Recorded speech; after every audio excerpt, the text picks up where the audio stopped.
It is time for our main event. Alfonso Lopez and Dyah Davis, 10 rounds, super middleweights, right here by the water at Mallory Square. Teddy Atlas's fight plan is brought to you by Corona Extra.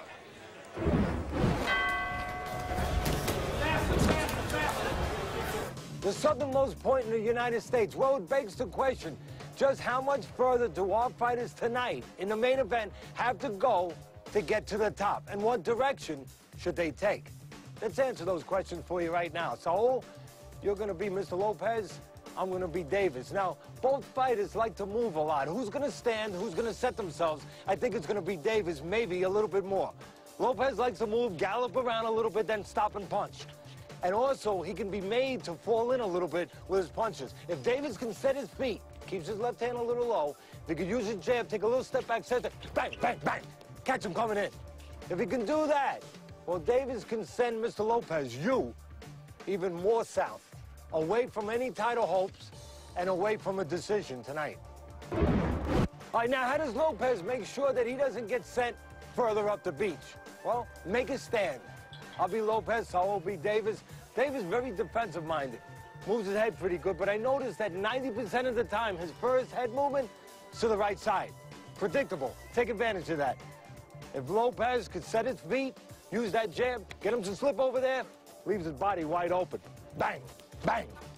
Well, if Lopez can do that, he's going to send you, Mr. Davis, on the move. On the move, maybe to the doctor's office to get those ribs x-rayed. Talking about ribs, little extra cover there during the off-season. Come out, lots of eating, and great holidays. You happy? Yes, I am. That's what we care about, that you're happy.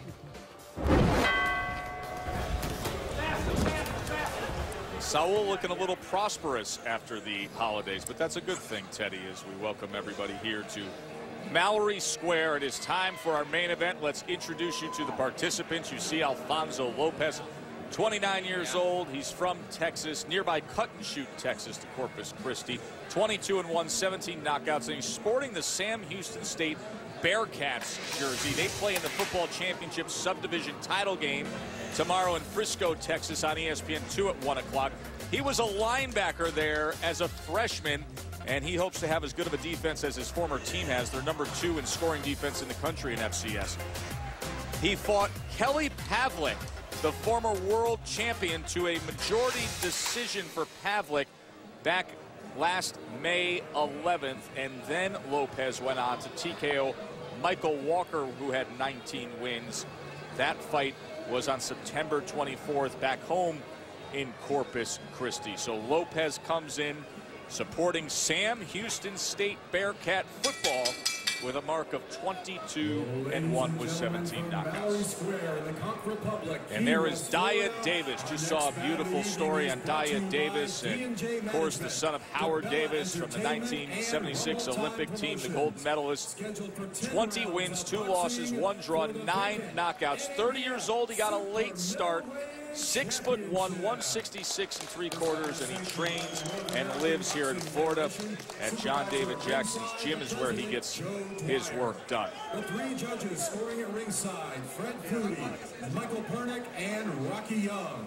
When the bell rings, the Let's join Bob Alexander for the introductions. Asaminos. Introducing first, fighting out of the red corner, wearing the white and black trunks. He weighed in at 167 pounds. His professional record, 22 wins, 1 loss with 17 wins by way of knockout. From Huntsville, Texas, here is Alfonso El Tigre Lopez. His opponent fighting out of the blue corner, wearing the white trunks with yellow trim. He weighed in at 166 3/4 pounds. His professional record, 20 wins, 2 losses, 1 draw, 9 wins by way of knockout. From Boca Raton, Florida, here is dangerous Dyah Ali Davis.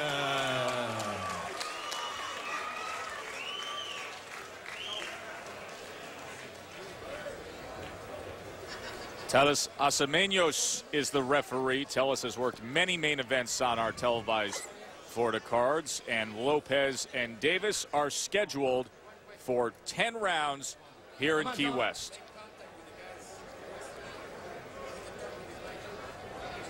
One second. Gentlemen, you have received instructions in the dressing rooms. Obey my commands at all time. Protect yourselves at all time. Wish you good luck. God bless. Shake hands. Joe, I don't know how serious Lopez took this fight, and I'm sure he took it serious, but I know Davis took it very serious. Scales don't lie. He's coming in the lightest of his career.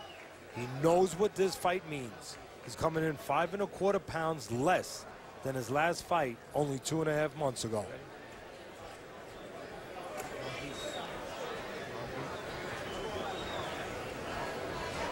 Time! Our season debut main event on Friday Night Fights.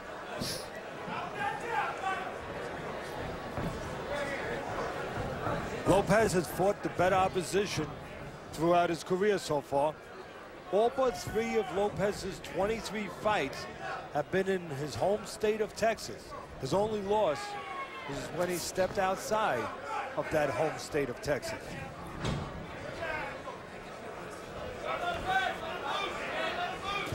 Three fights ago, Lopez hurt his right hand. We'll see whether or not it holds up okay tonight. Both defensive-minded fighters right now. I asked in the opening, who's going to stand?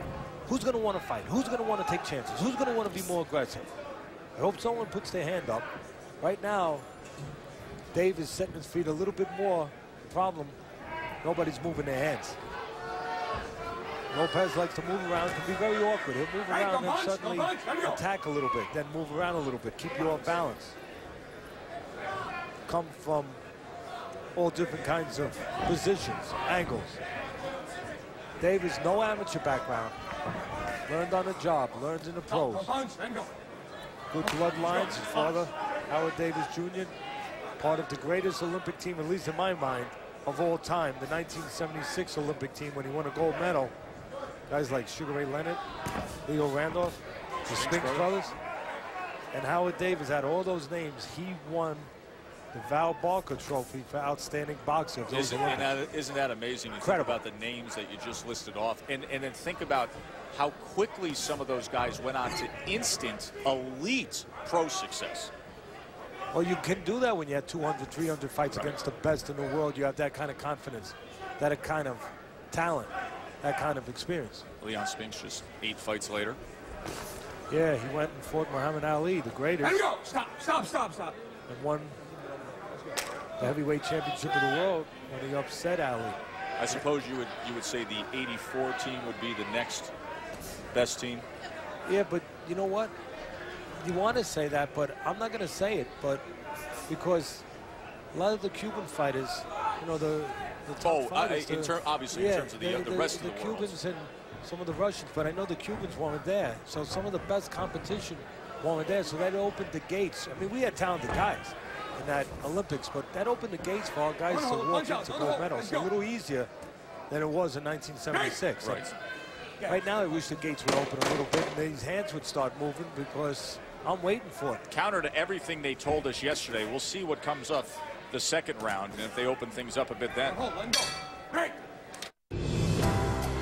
Let the Friday Night Fights annual visit to the southernmost point, Conch Republic, of course famous with Ernest Hemingway and Tennessee Williams. And Harry Truman would come down here. They have a place called the Winter White House where he would have his vacations. And Ernest Hemingway, as lore goes, and one of the restaurants that we frequent, Teddy, when we come down here, would referee nickel and quarter backyard boxing matches at a restaurant now called the Blue Heaven, where they apparently back in the day had a ring set up, and Hemingway himself would get in there and act as the referee. And as one story goes, on one night actually became one of the participants when a fighter started arguing with him. Well, Hemingway was a real sportsman, of course. Fisherman, he wrote that great novel, Old Man in the Sea. But a great sportsman. And one of the sports that he really embraced, he really loved, was boxing. And I wish that these fighters would do a little bit of that right now. That would be nice. Round 2, Alfonso Lopez and Dyah Davis. Davis, we talked to him yesterday. He said, all right, let's just get right to it, your strategy. He said, my strategy is to be myself, to be aggressive. I want to be effective. I want a good jab. I want a lot of body work, but yet to fully engage. Well, I don't know what his strategy is, but I know what his DNA is and what it has been. It's to move and to grab. It's to move around a little bit, shoot shots at you, sometimes fall in, throwing punches, and then to grab you. And Davis, he likes to fight defensive, so he's not shying away from grabs right now. And that's the bad news for us and for the audience so far. You talked about referees before. I'm tempted to have given that first round to the referee. You think that he was more active and showed more ring generalship than the two fighters? Well, that Telis Asamino played a bigger role in that first round? Well, I see a little sweat. A little sweat in his underarms. Well, look at the coffee box numbers. These are just atrocious punch stats from that first round. 3 landed to 2 landed. I mean, I'll be honest. When we were told that, you know, the people that make our fights, that choose these fights, chose this as the main event, I was a little surprised. They said, you know, these guys, they're not names that are going to knock you over, and they're not guys that I looked at and said, wow, you know, it's going to be a scintillating fight, you know, because their styles are going to make it exciting. Whether or not they're going to be future champs, it don't matter, but there's a chance it's going to be exciting. I was a little concerned when I was told this match was made, because these are the kind of styles that aren't always conducive to action. And I want action, and our fans want action. And right now, again, you see Lopez, he'll move a little bit, he'll jump in, he'll fall in, he'll grab. Davis not shy to grab right back. Teddy, you want action. I'm going to give you action right now. I'm going to remind fans of what Friday Night Fights looked like a year ago, because Sports Illustrated just recently named their 2011 Fight of the Year. That Friday Night Fights epic war from July 2011 between Delvin Rodriguez and Pavel Wolek. The Sports Illustrated Fight of the Year, as Wolek fought on, taking shot after shot, trying to give on the inside, and fought with that huge swollen right side of his face. And then they had the rematch at Madison Square Garden on December 3rd. And Rodriguez would go on to win a unanimous decision. But it all got started on Friday Night Fights, July 15th, 2011, as SportsIllustrated.com named it the Fight of the Year. And with that first night, I thought Rodriguez won that fight. Great fight. There were no losers. But I thought, as far as on paper, Rodriguez should have had his hand raised. But he made amends for that. He got his hand raised, as you just said, in the rematch. Tremendous fight. They left everything in the ring that night. I agree with you. I felt Rodriguez should have had the win that night, but it's hard to take anything away from Wolek and the effort he gave. Yeah, you know, the thing I still remember from that night, Teddy, is the post-fight interview. Very rarely do we do a post-fight interview with the two fighters standing between us. And then for him to be doing that post-fight interview with the amount of swelling on his face. Usually I don't say swelling's a good thing, but maybe we'll get some swelling now, because both guys, and I'd like to get a little swelling, both guys starting to move forward and move their hands a little bit. And again, you see both guys inclined to grab. They're clutches, these guys. You get close to them, some guys punch. Some guys move their head. Some guys step to the side. Some guys, they grab. These guys grab. Let me go, guys.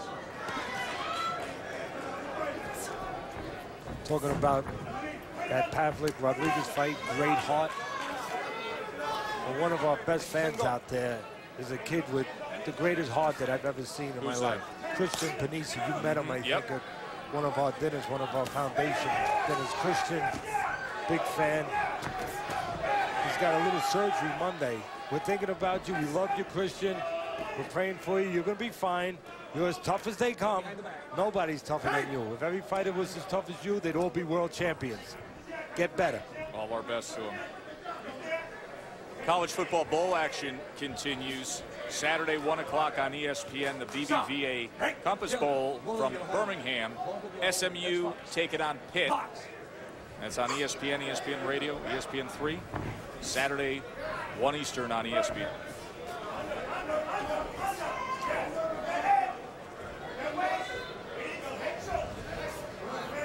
See a little posturing there by Davis, but I don't want to see posturing. I don't want to see punching. And I don't want to see grabbing anymore. And I know I've said that 3 times already. Punch out, let him go.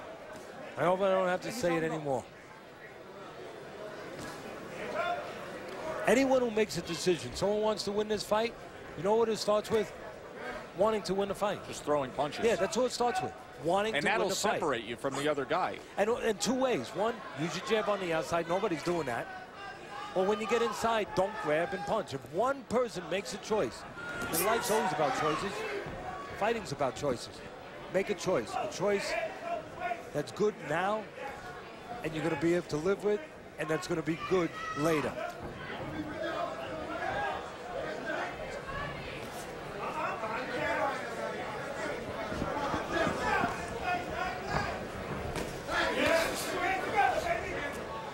Grab on the inside again there as Davis's left hand's behind Lopez. Comes forward with the right hand. Just a slap, but it was a punch. I step.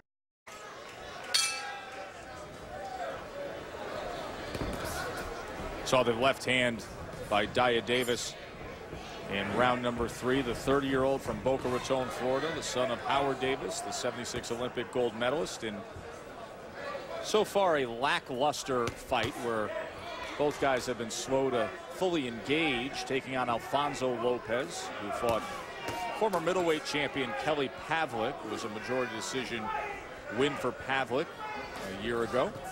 There was a left hand landed by Davis as Lopez made a decision to come forward, and then they tie up on the ropes.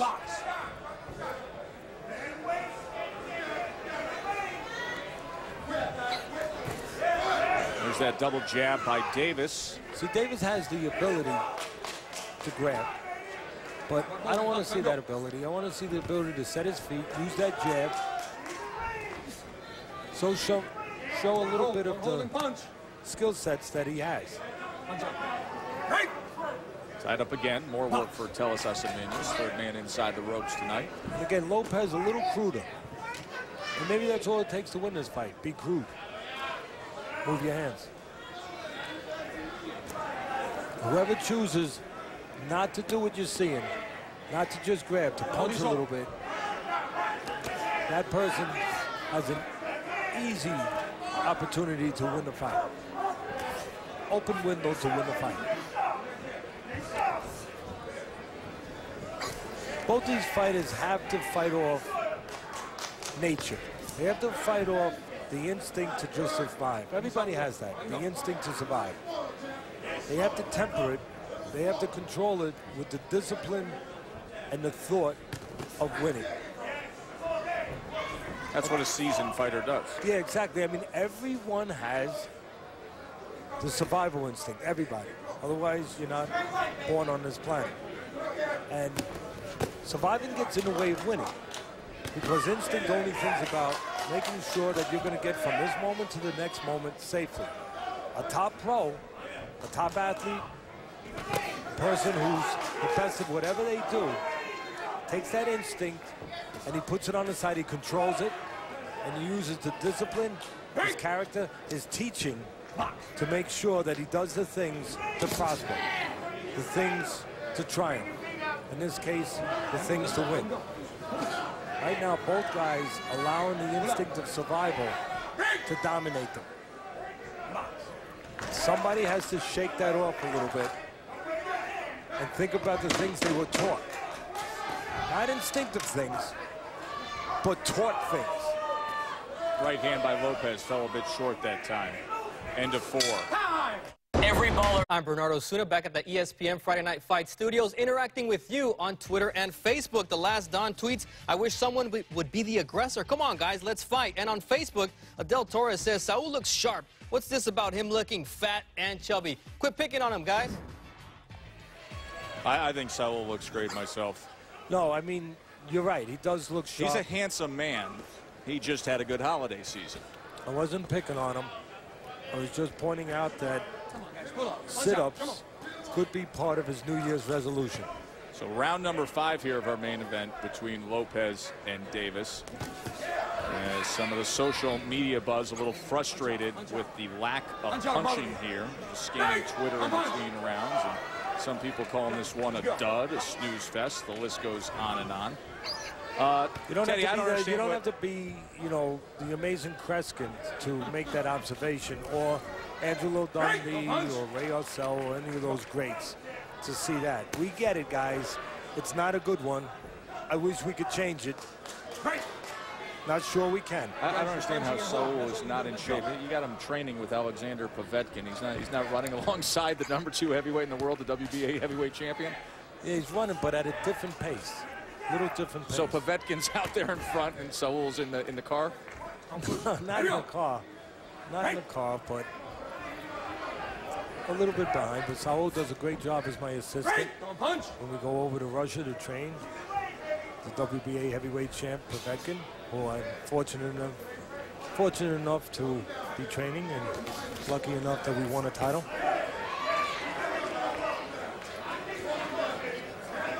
Talk about that a little later, as Teddy had a very busy off season from Friday Night Fights.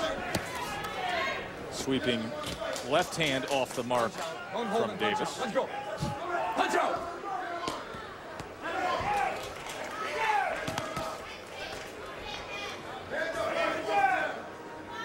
And I thought going in here that Davis, even though he had no amateur fights and had to do all his learning in the pros, and Lopez had 40 amateur fights, it seemed like an advantage, but I thought Davis had the better overall skill sets. Obviously, you have to use them, but I thought that he could do stuff like that. Catch Lopez on the way in. Set himself, use that jab like we said in the fight plan. Take a little step back maybe, and then just catch Lopez coming in. Lopez throws a lot of arm punches. He flails a little bit. And he leaves plenty of opportunities to time him coming in.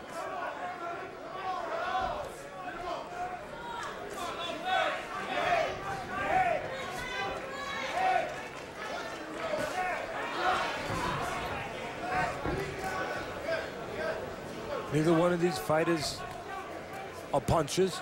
So a lot of the fans might be saying, then why are they acting like they're afraid of each other? Why are they acting like they're built up in front of George Foreman? Again, that is their temperament. That is their natural instinct to only survive. All right, let's get right to it and show you what Teddy did with his time off away from Friday Night Fights. All he did was go over to Germany with the WBA heavyweight title on the line, Ruslan Shagayev and his Alexander Povetkin. It's going to last forever. It's going to be your history. It's going to be your family's history. It's going to be your reputation. Can you be strong for 18 minutes? Can you be strong? Okay. Yes. All right. He was strong for those 18 minutes after being spurred on by Teddy. He would take the unanimous decision and that WBA heavyweight crown. Alexander Povetkin and Teddy back on top. And then his first title defense came on December 3rd in Finland against Cedric Boswell. And you see how much he improved, dismissing the veteran American 8th round knockout. Congratulations, partner. Thank you. I appreciate it very much. How was the experience overall? Well, it's good to be home. Spent 5 weeks in Russia training for the Boswell fight and a week in Finland. Before that, August 27th, we won the title against Shagayev. Difficult circumstances, kind of extreme circumstances. We only had 3 weeks and 2 days to really have a camp to get ready, but we got it done. Povetkin acted like a pro. He won the title with Shagayev, and I think he showed good improvement in his first title defense against 35-1 Boswell. Round number 6 here, schedule 10 between Davis and Lopez. And now you tell me, Teddy, but we've heard reports of possibly Marco Huck for Povetkin. February 25th in Germany. That's the next fight on the calendar, the next title defense against the former, well, actually the cruiserweight champion and the German Huck. Been training Povetkin now for about 2.5 years, and you know, it's a process, Joe. When we started it off early on, we were offered the Klitschko fight only about 4 or 5 months into my training with him. I thought it was the wrong time. I turned the fight down. I took a lot of criticism, but I was trying to look out for the fighter. You know, it was a $2 million fight. It was a good payday for everybody, including myself, but I just thought with time he'd have a better chance to win a fight, and something else would come around if we were patient, if we didn't jump just for the money, and something else came around. He got 2 years to get better, to develop. Something else came along with the Dyah fight. We got a chance to win the title, and now I think when he fights Klitschko eventually, and of course that's the end game, that's the goal for everybody, he has a better chance to win a fight, and he's in better position to demand an even bigger purse than $2 million. Don't hold. Let it go. All of you. Punch out. Jean-Marc Mormet up next for Vladimir Klitschko. So you got these cruiserweights and taking a shot at the heavyweight division. And right now, taking shots, Davis seems to be taking more shots, letting shots go a little bit more. And again, you've seen the reason why I favored Davis going into this fight. I thought he just had more talent. Again, no amateur fights. Lopez had 40 amateur fights. Lopez has fought the better opposition so far in his career. Has only lost to a former world champion, which I didn't think was a majority loss, even though that's how they scored it. I thought he lost unanimously, but he fought the better competition. I think Davis, again, the better style, better skill sets. If he just puts a little confidence with those skill sets, a little discipline with those skill sets. Let him go. Break. Box. End of 6 here between Lopez and Davis. Not much action, but there are opportunities. Look at the opportunities here. In this case for Lopez, chances to punch inside. The problem, he doesn't want to punch inside. Instead, he puts his right hand behind Davis. He falls in, he smothers. And that's why we don't have an exciting fight, or one of the reasons why.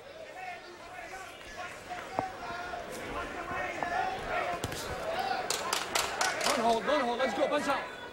Right. Don't hold. Let's go. Let's look at Teddy's scorecard for the first time in this main event. At the end of 6 rounds. See Lopez Get out. Let's go. only won the 2nd round. Davis on top 59-55.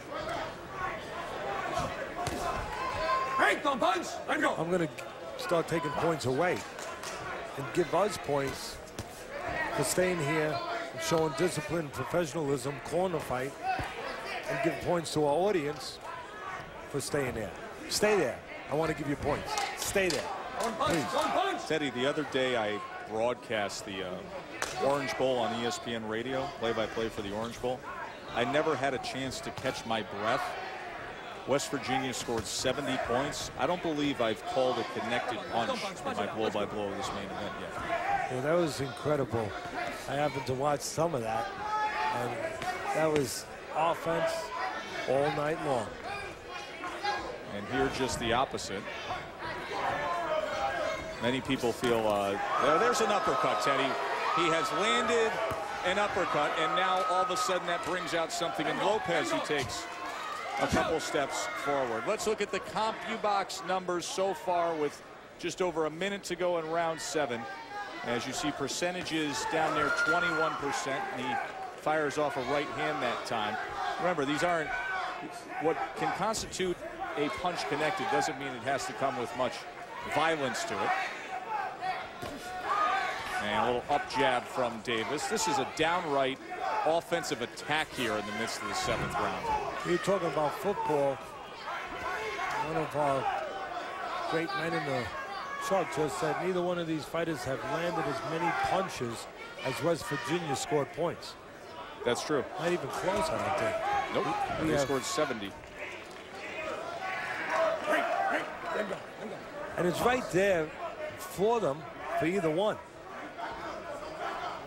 On the outside, anyone jabs, they're going to win the outside because no one else is jabbing. Anyone punches the inside, they're going to win the inside because no one else is punching. Davis caught him with a left hook as he came forward that time. Again, Lopez a little cruder, and crude can win tonight if he just matches it with determination. 3 rounds to go.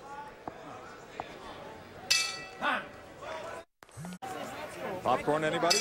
They got it all here ringside at Mallory Square in Key West. Alfonso Lopez and Dyah Davis. Round number 8 of our main event. You know, I talked about Lopez, all but 3 of his 23 fights in his home state of Texas. One time he went outside of Texas. He lost. That might tell you a little bit something. He was doing good with home cooking. And most of the fights for Davis have been in the South. And of course, in the South, you can pick your opponents a little easier, softer commissions sometimes. You can build records up a little bit sometimes. Davis just did a good job landing that left hand. Next week, we're going to be in Vegas at the Hard Rock. It'll be a 9 o'clock start. And it'll also be in spectacular 3D. Tion Kennedy, 17-1 against Chris Martin, 23-1-1 is the main event. Always good to see Friday night fights in 3D. I'm going to be watching the LSU-Alabama game at home in 3D, Teddy. I'm going to put the glasses on Monday night. I wish he was on now. It's, by the way, their first matchup was less defensive than this. Everybody who complained about that first matchup, it was all field goals.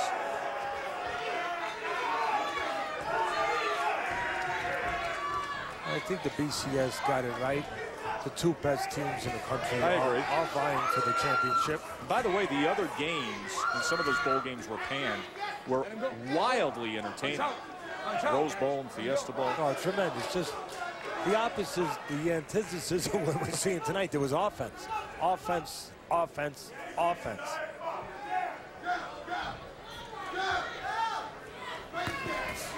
Davis is self-managed. He's trained by former world champion, good trainer, John David Jackson. He's had a lot of success as a trainer. Yeah, he has. And Lopez, trained by Henry Harris, the brother of Roy Cut and Shoot, one of the best nicknames ever. The brother of Roy Cut and Shoot Harris, who fought Floyd Patterson for the heavyweight title back in 1958. One of my all-time favorite Sports Illustrated covers. Oh, and there was the most solid punch landed by Alfonso Lopez. But you brought up Roy Harris, and Lopez is from that area, Cut and Shoot, Texas. And Roy Harris, who fought Floyd Patterson back in 1958 from that area. One of the best Sports Illustrated covers of all time. We're going to show you that here in the coming moments of the last time Cut and Shoot, Texas had some national attention that Alfonso Lopez is giving them right now. I can't wait to see it. Stay with us. Be right back.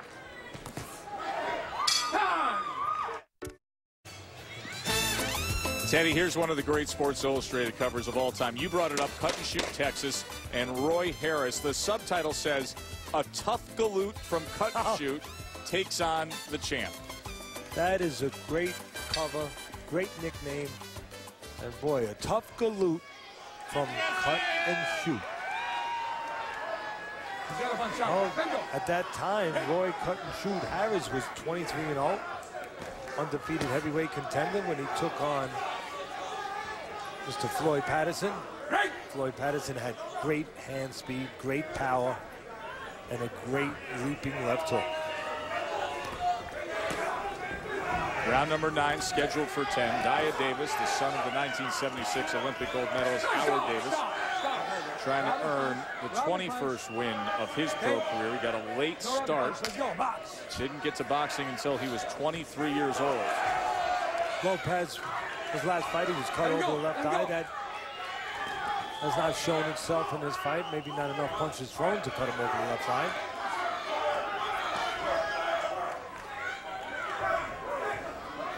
$79-73 on Teddy's scorecard for Davis. Tie up on the inside yet again.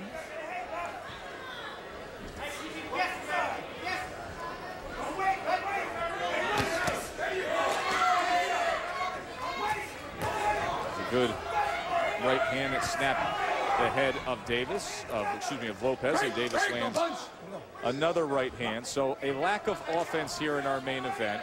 Many expect it to be a defensive struggle in the All-State BCS National Championship. Teddy, if there's one thing boxing people know is the psyche of rematches. How do you see the rematch between #1 LSU and #2 Alabama? Well, the first thought, I think the easiest thought would be a lot of people would say, hey, Alabama's going to have the edge. You know, they're going to want revenge. They're going to want to be vindicated. They know what they have to correct. The other team won, so in their mind, they might not be thinking they have to correct as much. And in the first match, Alabama had a lot of bad breaks. They missed some field goals. A lot of people are going to say they had opportunities. They're going to cash in, or maybe cash in on them, have a better chance to cash in on them in the rematch. So you would think Alabama would have the little edge, but boy, in that dome, in that Superdome in New Orleans, LSU, that crowd is supposed to be down the middle, an unbiased crowd, but it's not going to be unbiased. They're going to be rooting for LSU Tigers, and I think it's their year. I think LSU is going to find a way to win that fight again. They have a lot of, or win that football game again. They have a lot of good athletes on that team. So does Alabama. I just think that the Tigers will find a way. We are marking it down. Teddy Atlas prediction, LSU national champions. Davis and Lopez moments away from getting themselves to the 10th and final round. You know those. ESPN Friday Night Fights is presented by Corona Extra, proud sponsor of Friday Night Fights, and as always encourages you to relax responsibly. And in part by Papa John's, the official pizza sponsor of Super Bowl 46. There is the Hemingway. That is a nearby saloon that'll probably be filled up with many in the mass exodus from our production truck within the course of the next 90 minutes. I think it started already. It may have. Joe and Teddy with you here at the end of what has been a very bland main event between Alfonso Lopez and Dyah Davis. Davis has, for the most part, controlled, and on Teddy's scorecard leads 88-83. See if they have an urge to get after it now that it is the 10th and final round. And again, you can see why we set up the fight plan the way we did as far as Davis' opportunities to counter when Lopez comes in. When Davis has countered, either with the uppercut or the left hook, and again with the left hook there, he's been able to have success catching Lopez come right down the middle and make himself very available. Again, a counter by Davis, but only one shot and then a little grabbing. Now, here's Exhibit A. For me, if I'm in the courtroom trying to prove my case to why this is such a mental game and why both these guys allowed their instincts to survive, to grab a hold of them and choke them and keep them from doing what they should do during the fight. Here we are in the last round, and if anything, there should be less action because we're in the 10th round. Physically, if it's about physics, they should have less in the gas That's tank. right. Attrition gets the best of them. No doubt about it. But they're doing more now because they know they're towards the end. They see the light at the end of the tunnel. They know the finish line is in sight. Exactly. And their instinct is a little dulled now because now they don't have to think so hard and long about surviving. They can push that aside a little easier because, as you said, they see the light at the end of the tunnel and they can discipline and force themselves to be a little bit more active.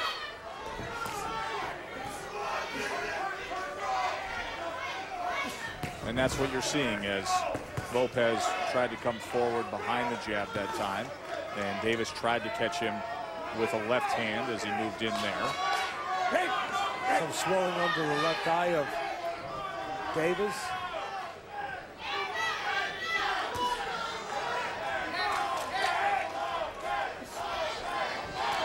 And you can see also why he did the fight plan on the side of Lopez. Watch Davis when there's separation and he moves his head. You get a second here maybe to get a little separation. Watch when he moves his head. 90% of the time he slips and he'll move that head usually to that side, to his right side. And again, that was there all night. If Lopez wanted to, he could have used the information of that to set them up. Teddy, am I missing something? Is there anybody, if they were in differently stylistically, that you would like to see them with again, or is it what it is? No, I think for the most part it is what it is. These guys' makeup, their temperament is to be defensive-minded. And you're going to get that for the most part. We'll hear from the judges when we return to Key West.